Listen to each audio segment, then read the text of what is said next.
ಬೆಂಗಳೂರಿನಲ್ಲೂ ಕೂಡ ನೀರಿಗೆ ಹಾಹಾಕಾರ ಶುರುವಾಗಿದೆ. ಹೀಗಿರುವಾಗ ಬಿಬಿಎಂಪಿ ಪದೇ ಪದೇ ಎಡವಟ್ ಮಾಡ್ಕೊಳ್ಳುವಂಗೆ ನೀರಿನ ವಿಚಾರದಲ್ಲೂ ಕೂಡ ಎಡವಟ್ ಮಾಡ್ಕೊಂಡಿದೆ.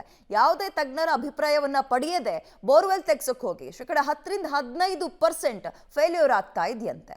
ಹಾಗಾದ್ರೆ ಮುಂದಕ್ಕೇನು? ಹಣ ಕೊಡೋ ಜವಾಬ್ದಾರಿ ಯಾರ್ದು ಈ ವಿಚಾರದಲ್ಲಿ? ನೋಡ್ತಾ ಹೋಗೋಣ.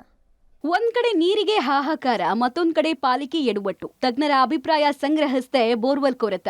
40 ಕೋಟಿ ಅನುದಾನದಲ್ಲಿ ಕೊರೆದ 15% ಬೋರ್ವೆಲ್ ಫೇಲ್.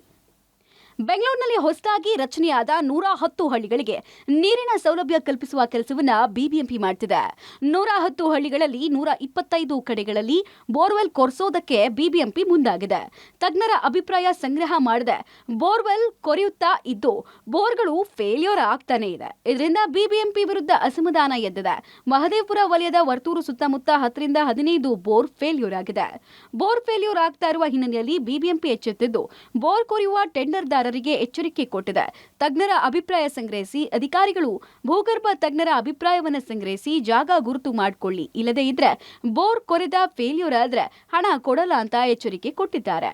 110 ಹಳ್ಳಿಗಳಲ್ಲಿ ಮಾತ್ರ ನಾವು ಬೋರ್ ಕೊರೆಯಲಿಕ್ಕೆ ಬಿಬಿಎಂಪಿ ಕಡೆಯಿಂದ ಮಾಡ್ತಾ ಇದ್ದೀವಿ. ಬರೀ ಬೋರ್ ಏನಿದೆ ಅಮೌಂಟ್ ಅಷ್ಟೇ ಕೊಟ್ಟು ಸಕ್ಸಸ್ ಆಗಿಲ್ಲ ಅಂದರೆ ಮುಂದೆನೂ ಏನು ಅವರಿಗೆ ಕೇಸಿಂಗ್ ಇದು ಎಲ್ಲ ಬರಲ್ಲ. ಮತ್ತು ಇದರಲ್ಲಿನೂ ಕೂಡ ಅವರಿಗೇನು ಇದು ಇರುತ್ತೆ. ಹೀಗಾಗಿ ಬೋರ್ವೆಲ್ ಕೊರೆಯಬೇಕಾದ್ರೆ ಫುಲ್ ವಿಧಾನ ಇದೆ. GPS ಕೋಆರ್ಡಿನೇಟು ಫಸ್ಟ್ ನಮ್ಮ ಜಿಯಾಲಜಿಸ್ಟ್ ಅದನ್ನು ಹುಡುಕಾಡಿಕೊಂಡು ಸರಿ ಇದೆ ಅಂತ ಹೇಳಬೇಕು. ಆಮೇಲೆ ನಾವು ಅದು ಕೊರೆಯಲಿಕ್ಕೆ ಪರ್ಮಿಷನ್ ಪಡೆದು ಎಲ್ಲ BWSSBಯಿಂದ ಕೊರೆಯಬೇಕು.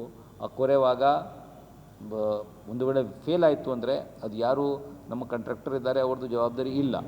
110 ಹಳ್ಳಿಗಳನ್ನು ಹೊರತುಪಡಿಸಿ ಬೇರೆ ಕಡೆ ನೀರು ಪೂರೈಕೆ ಜಲಮಂಡಳಿ ನೋಡ್ಕೊಳ್ತಾ ಇದೆ.